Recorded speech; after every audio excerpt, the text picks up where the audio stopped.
রাজ্যে সদ্য সমাপ্ত নির্বাচনের ফলাফলের পর নবান্ন থেকে শুরু করে জেলার প্রতিটি সরকারি অফিসে এখন একটাই চর্চা, সপ্তম পে কমিশন নাকি বকেয়া ডিএ। নির্বাচনের আগে কেন্দ্রীয় সরকারের শীর্ষ নেতৃত্ব প্রতিশ্রুতি দিয়ে গিয়েছিলেন যে রাজ্যে নতুন সরকার ক্ষমতায় আসার ৪৫ দিনের মধ্যে সপ্তম বেতন কমিশন গঠন করে দেওয়া হবে। ফলে রাজ্য সরকারি কর্মচারীরা এখন নতুন আশায় বুক বাঁধছেন এবং ফিটমেন্ট ফ্যাক্টর ধরে নিজেদের সম্ভাব্য বর্ধিত বেতনের অঙ্ক কষতে শুরু করে দিয়েছেন। এদিকে বকেয়া ডিএ নিয়ে রাজ্য সরকারি কর্মচারীদের দীর্ঘদিন ধরে আইনি লড়াই চলছে। গত ফেব্রুয়ারি মাসে সুপ্রিম কোর্ট এক ঐতিহাসিক রায় জানিয়েছিল যে ডিএ কোনো দয়ার দান নয়, বরং এটি সরকারি কর্মচারীদের আইনসঙ্গত অধিকার। শীর্ষ আদালত ২০০৮ থেকে ২০১৯ সাল পর্যন্ত বকেয়া ডিএ মেটানোর কড়া নির্দেশও দিয়েছিল।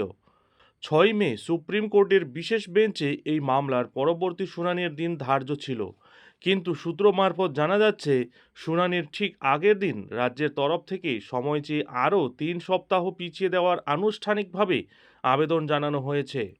সপ্তম পে কমিশন কার্যকর হলে সরকারি কর্মচারীদের বেতন এক ধাক্কায় অনেকটাই বৃদ্ধি পাবে। এই বেতন বৃদ্ধির হিসাবের জন্য ফিটমেন্ট ফ্যাক্টর ব্যবহার করা হয়।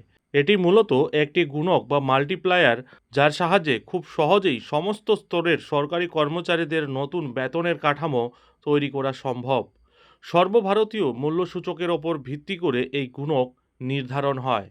আর এই বেতন গণনার একটি সহজ উপায় হলো বর্তমান বেসিক পেয়ের সঙ্গে নির্দিষ্ট ফিটমেন্ট ফ্যাক্টর গুণ করে নতুন বেসিক পে নির্ধারণ করা হয়। উদাহরণ, ধরা যাক কোনো ব্যক্তির বর্তমান বেসিক পে ১০,০০০ টাকা। সপ্তম বেতন কমিশনে যদি ২.৫৭ ফিটমেন্ট ফ্যাক্টর ধরা হয়, তবে নতুন বেসিক পে হবে ২৫,৭০০ টাকা। অর্থাৎ বেসিক পে ১০,০০০-এর সঙ্গে ফিটমেন্ট ২.৫৭ গুণ করলেই এই অ্যামাউন্টটি বেরিয়ে যাবে। এদিকে রাজ্য সরকারি কর্মচারীদের দীর্ঘদিনের ক্ষোভের মূল কারণ হলো কেন্দ্র ও রাজ্য সরকারি কর্মচারীদের ডিএর মধ্যে বিপুল পরিমাণে ফারাক। বর্তমানে এই ফারাক প্রায় ৪২% মতো। চলতি বছরের শুরুতে রাজ্যের পেশ করা অন্তর্বর্তী বাজেটে ১ এপ্রিল থেকে ৪% ডিএ বৃদ্ধির কথা ঘোষণা করা হয়েছিল। তবে এর জন্য কোনো আনুষ্ঠানিক নির্দেশিকা বা অর্ডার কিন্তু জারি হয়নি। এখন সবচেয়ে বড় প্রশ্ন হলো, রাজ্যে নতুন সরকার কি পূর্ব ঘোষিত এই ৪% ডিএ কার্যকর আদৌ করবেন, নাকি একেবারে কেন্দ্রীয় হারে নতুন করে মহার্ঘ ভাতা বা সপ্তম পে কমিশন ঘোষণা করবেন? কর্মচারী সংগঠনগুলির প্রতিক্রিয়া ও প্রত্যাশা। রাজ্য সরকারি কর্মচারী পরিষদের বক্তব্য অনুযায়ী দীর্ঘদিনের বঞ্চনার পর নতুন সরকার তাদের দেওয়া প্রতিশ্রুতি দ্রুত বাস্তবায়ন করবে বলেই কর্মীদের দৃঢ় বিশ্বাস। আর অন্যদিকে কনফেডারেশনের সাধারণ সম্পাদক জানান, এর আগে অনেক প্রতিশ্রুতি অপূর্ণ থাকলেও এবার শীর্ষ নেতৃত্বের আশ্বাসে কর্মচারীরা ভরসা রাখছেন। ডিএ মামলার শুনানি পিছিয়ে দেওয়ার আর্জিও ইঙ্গিত দেয় যে আগের সরকারের নেওয়া কর্মী বিরোধী সিদ্ধান্তগুলির পর্যালোচনা করে ইতিবাচক পদক্ষেপ নেওয়া হতে পারে। নতুন সরকারের তরফ থেকে সপ্তম পে কমিশন বা ডিএ সংক্রান্ত আনুষ্ঠানিক নির্দেশিকা জারি না হওয়া পর্যন্ত অপেক্ষা করুন এবং গুজবে কান দেবেন না।